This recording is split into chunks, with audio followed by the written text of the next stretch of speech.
جو ہے اثر انداز ہوئے ہیں. کوئی کہیں پہ آپ نے پوائنٹ آؤٹ کیا ہے یا کہیں سے آپ کو کچھ شکایت موصول ہوئی ہے؟ کیا عدلیہ کی جانب سے آپ کو لکھا گیا؟ اگر لکھا گیا تو وہ پیمرا سامنے آئے اور آ کے دکھا دے کہ جی عدلیہ نے ہمیں لکھا ہے اور عدلیہ کی جانب سے ہمیں کہا گیا ہے کہ رپورٹنگ درست نہیں ہو رہی. اس کے لیے تو ایک پورا قانون موجود ہے, توہین عدالت کا قانون موجود ہے. اگر ہم غلط رپورٹنگ کر رہے ہیں, مس رپورٹنگ کر رہے ہیں, تو اس کو بتایا جائے. تو ایسا تو کچھ ریکارڈ پہ ہمیں تو دکھائی نہیں دے رہا. ہاں پیمرا آگے بڑھے, آ کے ہمیں دکھائے کہ آپ نے یہ رپورٹنگ غلط کی ہے. دیکھیں اسلام آباد ہائی کورٹ جرنلسٹ ایسوسی ایشن ہو گئی, پریس ایسوسی ایشن آف سپریم کورٹ ہوگی, یہ جو کورٹ رپورٹنگ کرنے والی دو بڑی صحافتی تنظیمیں ہیں.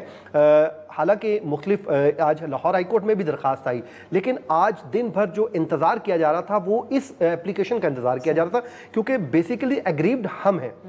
میں تو سمجھتا ہوں ہم سے زیادہ جو اگر کسی کی زبان بندی کی گئی ہے تو وہ تو جو کورٹ روم میں وکلا نے آرگومنٹس کرنے ان کی, اور جو ججز اپنے ایک سوالات کر رہے ہیں, جو اپنی بات کر رہے ہیں, ان کو قدغن لگانے کے مترادف ہے. میں تو یہ سمجھ رہا ہوں, ہم تو یہی سمجھ رہے ہیں, ہم تو وہاں پہ نہیں بولتے. دیکھیں میں وہاں پہ موجود ہوتا ہوں, بینگ اے پریزیڈنٹ اسلام آباد ہائی کورٹ جرنلسٹ ایسوسی ایشن, میرے کولیگز ہوتے ہیں, ہم تو کبھی اٹھ کے روسٹرم پہ نہیں جا کے بولتے. بول کون کر رہا ہوتا ہے؟ ججز بول رہے ہوتے ہیں یا پھر وکلا بول رہے ہوتے ہیں. تو بنیادی طور پہ تو آپ نے ان کی جو انفارمیشن باہر آ رہی تھی اس کو آپ نے روک دیا ہے. اور فیاض, کورٹ رپورٹرز کے حوالے سے ان کی پیشہ ورانہ جو صلاحیت ہے اس کی ہمیشہ تعریف ہی کی جاتی ہے, اور بہت پروفیشنلی ہمارے ہاں جتنی مختلف بیٹس ہیں جرنلسٹ ان کو کور کرتے ہیں, اس میں عدلیہ کو کور کرنے والے صحافی سب سے زیادہ پروفیشنل صحافی بھی مانے جاتے ہیں. خاص کر ابھی موجودہ دور میں یہ سب سے اہم صحافتی بیٹ ہو چکی ہے. منیب صاحب, یہ میں ضرور فیاض صاحب آپ سے اس کا چاہوں گی آپ اس پہ تفصیل پہ بات کریں. جس سپریم کورٹ کے فیصلے کا آپ حوالہ دے رہے ہیں کہ اثر انداز نہ ہو, کیا تھن لائنز ہیں کہ جرنلسٹ کیسے اثر انداز ہوتا ہے عدالتی کارروائی پہ. منیب صاحب, آپ کے خیال میں جب حکومت ان ریمارکس کے اوپر, خاص کر جسٹس محسن اختر کیانی کے ریمارکس جن کا حوالہ سینٹ میں بھی دیا گیا, پریس کانفرنسز کی گئی حکومتی وزراء کی طرف سے, سو جب وہ بات کریں اور پھر یہ قدغن ہو کہ میڈیا رپورٹنگ نہ کرے اس سلسلے میں, تو یہ ایک بہت بڑا تضاد نہیں ہے؟ اور جس طرح فیاض صاحب نے کہا آئین کے آرٹیکل 19 اور 19(1) کی خلاف ورزی نہیں ہے, کیسے دیکھتے ہیں آپ پیمرا کے حکم نامے کو؟ بہت شکریہ آپ کا. دیکھیے دو تین چیزیں ہیں. ایک تو یہ کہ میرے خیال میں یہ جس طرح کا بین پیمرا کی جانب سے لگایا گیا ہے, یہ کچھ آج کی جسے کہا جاتا ہے نا آج کی ڈے اینڈ ایج میں تھوڑا سا ان ریئلسٹک اس لیے نظر آتا ہے کہ اگر آپ پبلک انٹرسٹ کو بھی دیکھیں تو پبلک انٹرسٹ تو یہ ہوتا ہے کہ جو کارروائی کسی مقدمے کے حوالے سے ہو رہی ہے, لوگ بھی اپنا ذہن بناتے ہیں, جج صاحبان سوال کرتے ہیں. کوئی یہ تو نہیں کہتا, یا کورٹ رپورٹرز جا کے عدالت میں یہ تو نہیں کہتے کہ جی ہم نے ایک ماحول بنا دیا تو آپ ایسا فیصلہ کر دیں.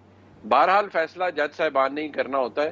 ہمارے ملک میں عدلیہ کی تاریخ کتنی سنہری رہی ہے یہ میرے خیال میں کسی سے ڈھکی چھپی بات نہیں ہے. لیکن مسئلہ یہ ہے کہ جہاں تک بات اس پابندی کے حوالے سے ہے, ایشو یہ جو ہمارے سامنے آ جاتا ہے وہ کیا ہے, وہ یہ ہے کہ جی آپ نے بیلنس کہاں کریٹ کرنا ہے, آپ نے ذمہ داری کہاں کرنی ہے, یا ذمہ داری کا احساس کہاں کرنا ہے. جو فیصلے میں بھی لکھا گیا ہے, جو سپریم کورٹ نے کہا کہ جی آپ نے اثر انداز نہیں ہونا. تو ایشو یہ ہے کہ انلیس کہ کوئی باہر جا کر اپنے یوٹیوب چینل پر ایک پروپیگنڈا شروع کر دے, جو کہ چلے کچھ لوگ کر بھی دیتے ہوں گے, لیکن اگر کوئی رپورٹر فیکٹ رپورٹ کر رہا ہے کہ آج عدالت میں یہ سنوائی ہوئی, جج صاحب نے یہ کہا, وکلا نے یہ دلائل دیے اور سماعت ملتوی ہو گئی, تو اس میں تو کوئی پروپیگنڈا نہیں ہے, اور وہ جرنلسٹ کیسے اثر انداز ہو گیا. ہاں آپ یہ ضرور کہہ سکتے ہیں کہ کوئی اگر جھوٹی بات کسی جج سے ایٹریبیوٹ کرتا ہے, کسی وکیل سے ایٹریبیوٹ کرتا ہے, کیس کے فیکٹس کے خلاف جاتا ہے, اس کے خلاف بالکل کارروائی ہونی چاہیے. لیکن اگر کوئی رپورٹر, مختلف ٹیلی ویژن چینلز کے بے شمار رپورٹرز ہیں جو بڑا محنت کرتے ہیں, بڑی انکریزی کرتے ہیں, ایک ایک چیز کو کئی دفعہ میں تو پرسنلی بحیثیت ایک صحافی کے میں بینیفٹ کرتا ہوں ایسے تمام زبردست رپورٹرز جو مختلف کورٹ رومز میں موجود ہوتے ہیں. ان سے ہمیں اندازہ ہوتا ہے کہ کیس کے اندر کیا کارروائی ہوئی, کیا شہادت آئی, کیا ہوا, رپورٹنگ کیا ہوئی. تو میرے خیال میں یہ تو بینیفٹ مل رہا ہے نہ صرف عوام کو بلکہ ہم سے ہمارے جیسے بہت سے لوگوں کو.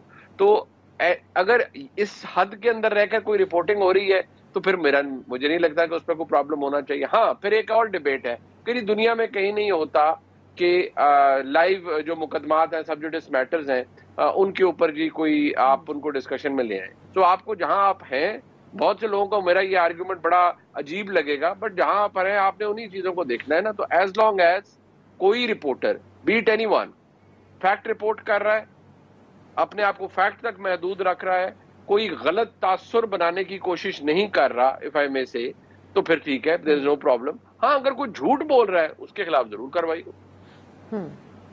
اب اس کو بھی ڈیفائن کرنے کی بات ہے فیاض، کیونکہ ایک جگہ پہ یہ بھی کہا گیا کہ عوامی مفاد کے معاملات کو البتہ آپ لوگ رپورٹ کر سکتے ہیں، ہمیں نہیں پتا کہ پھر کون سے عدالتی معاملات کو ہم یہ سمجھیں کہ عوامی مفاد کا معاملہ ہے یا نہیں ہے۔ جو منیب صاحب بات کر رہے تھے کہ کچھ لوگ اگر کوئی ایسے بھی ہیں کہ رپورٹنگ کرتے ہیں، کوئی ایسی شکایات آپ کے سامنے بھی آتی ہیں کہ ججز کے ریمارکس کو سیاق و سباق سے ہٹ کے رپورٹرز پیش کر رہے ہیں؟ میں ٹی وی اور اخبار سے منسلک صحافیوں کی بات کر رہی ہوں۔ ہاں دیکھیں، میں بڑا آپ کو رسپانسبلٹی سے اس بات کا جواب دے رہا ہوں کہ ہم ظاہر ہے ہم بھی انسان ہیں، غلطی کی گنجائش ہوتی ہے، ہر جگہ پہ ہوتی ہے۔ جب ہم رپورٹ کر رہے ہوتے ہیں، ظاہر ہے وہاں پہ ایک کورٹ روم میں آپ ہر چیز آپ کو بہت کلیئر نہیں ہوتی، لیکن آپ سمجھ رہے ہوتے ہیں، تو سم ٹائم ہم سے مسٹیکنلی کوئی اونچ نیچ ہو سکتی ہوتی ہے۔ اس کا تو آپ ہمیں بینگ ہیومن بینگ آپ دیں، ہمیں مارجن اتنا تو دیں۔ لیکن آپ یہ کہیں کہ کوئی رپورٹر وہاں سے بددیانتی کرے اپنے پروفیشن کے ساتھ، تو میں نے تو آج تک ایسا کوئی رپورٹر نہیں دیکھا جو اخبار سے منسلک ہو، جو ٹی وی سے منسلک ہو اور وہ وہاں سے غلط رپورٹ کرے۔ کورٹ کی رپورٹنگ کو آپ غلط رپورٹ کر سکتے ہی نہیں ہیں۔ ایون کہ ہم سے جب کبھی کوئی مس انڈرسٹینڈنگ میں کوئی چیز اوپر نیچے ہو جائے تو اس پہ فوراً رد عمل آ جاتا ہے، ریاکشن آ جاتا ہے۔ سینسیشنلائز تو کر سکتے ہیں۔ ہم نے دیکھا کہ جب میاں صاحب کو سزائیں ہوئیں تو ان کو سیلیبریٹ بھی ٹی وی کے اوپر کیا گیا۔ رپورٹرز نہیں ہوتے، خیر اینکرز انوالوڈ تھے، those were not court reporters. وہ تو میں آپ کو بتا سکتا ہوں کہ میں سپریم کورٹ میں تھا جب 28 جولائی کا فیصلہ آیا، تو وہاں پہ ہمارے ایک بڑے سینئر اینکر ہیں، وہ ان دنوں پاکستان میں تو نہیں ہوتے اب خیر، تو انہوں نے وکٹری کا نشان بنایا۔ تو میں نے اپنا موبائل آن کیا، میں ان کے پاس چلا گیا، میں نے کہا سر ہم تو آپ کو دیکھ کے جرنلزم میں آئے تھے، تو آپ بجائے یہاں پہ رپورٹنگ کرنے کے آپ وکٹری کا نشان کیوں بنا رہے ہیں؟ تو وہ وہاں سے بھاگے اور انہوں نے کہا کہ اس پہ بعد میں بات کرتے ہیں، کیونکہ وہ اس سے پہلے مجھے اس لیے سمجھ رہے تھے شاید میں ان کی تصویر لینے آیا ہوں، وہ مجھے کارکن سمجھ رہے تھے، میں تو وہاں پہ جرنلسٹ تھا۔ تو یہ اس میں رپورٹر کا قصور تو نہیں ہے کہ اینکر اگر کوئی بھی ہے، کوئی بھی شخص ہے، اے بی سی ڈی کوئی بھی ہے، اگر وہ اس کو پروپیگنڈا اس پہ کر رہا ہے تو اس میں ہمارا قصور تو نہیں ہے۔ آپ جو ذمہ داری لیتے ہیں وہ مکمل طور پہ کورٹ رپورٹنگز کی، اور کورٹ رپورٹرز جو وہاں سے رپورٹ کر رہے ہیں وہ کورٹ اینڈ کورٹ رپورٹ کر رہے ہیں کہ فلاں جج نے یہ بات کی، اس نے یہ۔ اب اس میں سے کچھ لوگ اپنی مرضی کے جملے نکال کے سوشل میڈیا پہ یا رات کو اپنی مرضی کا وہ شو کرتے ہیں، تو اس میں کورٹ رپورٹرز کا قصور تو نہیں ہے۔ اور مفاد عامہ کا معاملہ کہاں پہ زیر بحث آئے گا؟ دیکھیں، جب ہم کچھ تجزیہ دیں گے وہاں پہ ہو سکتا ہے ہم اثر انداز ہوں۔ اثر انداز کب ہم ہوں گے؟ تبھی ہو سکتے ہیں جب ہم کوئی تجزیہ دیں گے۔ کورٹ رپورٹر تو تجزیہ وہ تو بیچارہ ایک بیپر دے رہا ہوتا ہے، اور بیپر میں بھی اس کے پاس اتنا مارجن نہیں ہوتا کہ وہ پوری پروسیڈنگ کو بیان کر سکے، وہ تو چند جملے ہی بیان کرتا ہے اور اس کے بعد پروسیڈنگ ختم ہو جاتی ہے۔ اور ٹکرز میں بھی کوئی ایسا جملہ نہیں چلتا جو تجزیاتی ہو، جس میں کوئی تجزیہ ہو، بلکہ فیکچول جو ہے ٹکر چل رہا ہوتا ہے۔ تو یہاں پہ تو بھائی ٹکرز کے اوپر بھی پابندی لگا دی گئی ہے، ہیڈ لائنز کے اوپر بھی پابندی لگا دی گئی ہے۔ یہ بڑا قابل مذمت ہے، یہ نہیں ہونا چاہیے۔ یہ آپ بہت آگے راستہ، آج آپ نے کورٹس کو بند کر دیا ہے، کل کو آپ پارلیمنٹ کی رپورٹنگ پہ پابندی لگا دیں گے، تو اٹ مینس کہ آپ آہستہ آہستہ جو ہے کلوز کرنا جا رہے ہیں۔ میڈیا ٹیلی ویژن جو انڈسٹری ہے یہ پہلے ہی بڑے مشکل حالات میں گزر رہی ہے، اوپر سے آپ اس طرح کے کام کر کے تو آپ کیا میسج کیا دے رہے ہیں؟ کریڈیبلٹی جو ہے صحافیوں کی، لوگوں پہ اعتماد صحافیوں کا، لوگوں کا وہ کم ہو جاتا ہے۔ ہم جب میں اس میں ایڈ کرتے ہوئے ایک بریک کی طرف جاؤں گی کہ جب کورٹ کے ریمارکس کے حوالے سے ہم بات کرتے ہیں تو یہ ڈسکلیمر بار بار کہ کئی بار فیصلے ریمارکس سے بہت مختلف ہوتے ہیں، تو ریمارکس کو فیصلہ نہ سمجھا جائے۔ ایک شارٹ بریک کی طرف جاتے ہیں، اسی پہ مزید بات ہوگی۔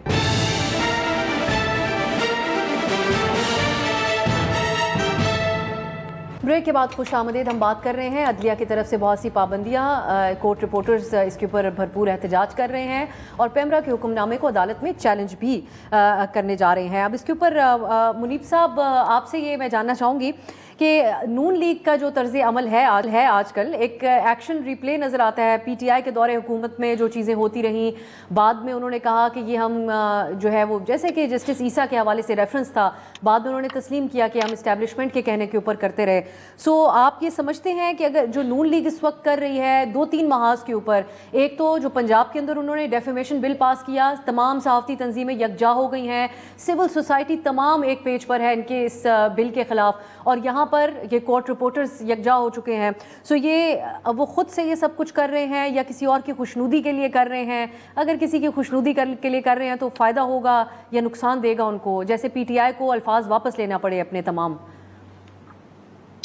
دیکھیے بات یہ ہے افسا کہ جو ایک تو ایشو کچھ چیزوں کو اگر ہم انڈیپینڈنٹلی دیکھیں، مطلب بالکل، بلکہ میں کہوں گا ڈسپیشنیٹلی دیکھیں، ایک چیز تو ایگزسٹ کرتی ہے کہ دنیا تبدیل ہو گئی ہے، we are part of the globe, اور ہم کوئی دنیا سے آئسولیشن میں نہیں رہ سکتے۔ بٹ دنیا جیسے جیسے تبدیل ہوئی ہے، آپ کا ملک جتنا اچھا، جتنا برے حالات میں ہوئے، جتنے اچھے حالات میں ہو، لوگ دنیا اس کا ایک مائکروسکوپک ویو تو لیتی ہے. بٹ ایشو یہ بھی ہے کہ اس کا شکار بحثیت صحافی آپ بھی ہوئی ہوں گی، شاید جو دوست ہمارے بیٹھے ہیں فیاض صاحب وہ بھی ہوئے ہوں، ہم بھی ہوتے ہیں کہ یہ فیک کیسز ہوتے ہیں، فیک سٹوریز بنائی جاتی ہیں، جھوٹ بولا جاتا ہے، اور ود امپیونٹی اینڈ امیونٹی بہت بولا جاتا ہے اور کوئی پوچھنے والا نہیں ہوتا. تو اس بات کو تو ہم سب اکنالج کرتے ہیں کہ جھوٹ تواتر سے بولا جاتا ہے، اور جس نے جس کو بولنا ہوتا ہے، لوگوں کی عزتیں اچھال دی جاتی ہیں، لوگوں کے کیریئرز یا زندگیاں شاید داؤ پہ لگ سکتی ہیں ان حرکتوں کی وجہ سے. یہ ایک آرگیومنٹ ہے. لیکن کوئی کام اکیلے کر لینا، یونیلیٹرلی کر لینا، جیسے اب پنجاب کے اندر ڈیفیمیشن لا ہے، میں بحیثیت ایک پاکستانی بالکل اس کے حق میں ہوں کہ فیک نیوز کے خلاف کریک ڈاؤن ہونا چاہیے، بالکل ٹھیک ہے. لیکن اگر حکومت یہ کہتی ہے کہ ہم تمام سٹیک ہولڈرز کو مطمئن کریں گے اور پھر قانون پاس کریں گے، اور پھر اگر نہیں ایسا ہوتا تو اس کا مطلب ہے کہ حکومت نے بادر نہیں کیا کہ باقی تمام سٹیک ہولڈرز کو پوچھا جائے یا ان کی کنسنٹ لی جائے یا ان سے ایٹ لیسٹ ان کو آن بورڈ لایا جائے، ان کو کنونس کیا جائے. ڈیڈ لاک تبھی آتا ہے نا جب آپ ایک دوسرے کو کنونس نہیں کر پاتے. کچھ امینڈمنٹس تو پروپوز ہوئی ہوں گی ڈیفیمیشن لا کے اندر، کیا وہ اس قابل نہیں تھی کہ ان کو انکارپوریٹ کیا جاتا؟ ابھی بھی میں سمجھتا ہوں کہ انٹینٹ بہت اچھی ہے. میں پنجاب گورنمنٹ کی اس انٹینٹ کے بالکل حق میں ہوں کہ کریک ڈاؤن آپ کریں. جھوٹ نہیں کسی کو اجازت ہونی چاہیے. ہمارے بہت سے جہادی جو یوٹیوب پہ بیٹھے ہوئے ہیں، آپ ان کو جانتی ہیں، وہ تو زمین اور آسمان کے کلامے ملا دیتے ہیں کسی کو پاپولر ثابت کرنے کے لیے، کسی کو ارریلیونٹ ثابت کرنے کے لیے. دوسرا یہ بھی ہمارے ہی ملک میں ہے نا کہ جب کچھ فیصلے آئے تو لوگوں نے یوٹیوب یا ٹی وی کے اوپر بیٹھ کے لڈو کھائے یا گلاب جامن کھائے، اور جس طرح وہ ابھی بتا رہے ہیں کہ نیت پنجاب حکومت کی غلط نہیں ہے اس کے پیچھے، یعنی آپ سمجھتے ہیں کہ نیت غلط نہیں ہے، جہاں پہ وہ کانسٹیٹیوشنل عہدیداروں کو مکمل ان کے لیے ایک مختلف معیار ہے، ٹریبیونل کے ممبر جو سلیکشن ہے اس کا بنانے کا انداز جو ہے اس کے اوپر جو سوال اٹھ رہے ہیں، یہ اس میں نیت کا فقدان نہیں نظر آتا کہیں نہ کہیں؟ دیکھیے اب صاحب، اب ہمارا ویو پوائنٹ مختلف ہو سکتا ہے، آپ اس پہ بالکل رائٹفلی آپ اس کو کرٹیسائز کر سکتی ہیں. میں جب نیت کی بات کرتا ہوں، I am not going into the specifics of the law. وہ آپ کی بات ٹھیک ہے، اس میں ڈسکریپنسی ہے، کانسٹیٹیوشنل آفیسز کا ایک سٹینڈرڈ اور ہے، وہ بالکل ٹھیک ہے. میں بنیادی انٹینٹ کی بات کر رہا ہوں. اس سے تو شاید ہم سب اگری کرتے ہیں نا کہ جھوٹ نہیں ہونا چاہیے، فیک نیوز نہیں ہونی چاہیے، کسی کو اس کی وجہ سے پرابلم نہیں ہونا چاہیے، اور اکاؤنٹیبلٹی بھی ہونی چاہیے. آن لائن جو حرکتیں ہو رہی ہوتی ہیں، وہ اکاؤنٹیبلٹی تو ان کی کسی جگہ پر ہے ہی نہیں نا. آپ یہاں بیٹھ کے بول دیں یا کوئی بیٹھ کے بول دے کہ جی یا میرے بارے میں بول دے، یا آپ ایک ورکنگ جرنلسٹ ہیں آپ کے بارے میں بول دے، آپ میکسیمم کیا کر سکتی ہیں؟ زیادہ سے زیادہ ڈیفیمیشن کا نوٹس، اور پھر جو میں تو بحیثیت ایک قانون کے طالب علم کے مجھے تو پتہ ہے عدالتوں میں کیا ہو رہا ہوتا ہے. آپ سچی ہو کر بھی آپ بدقسمتی سے اس نظام میں ایڑیاں رگڑتی رہیں گی.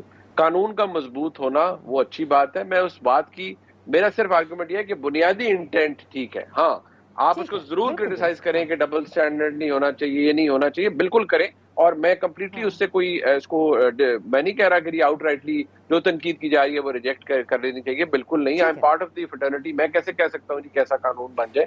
لیکن میں جو بنیادی بات ہے اس سے میں سمجھتا ہوں آپ بھی اگری کریں گی، فیاض صاحب بھی کریں گے.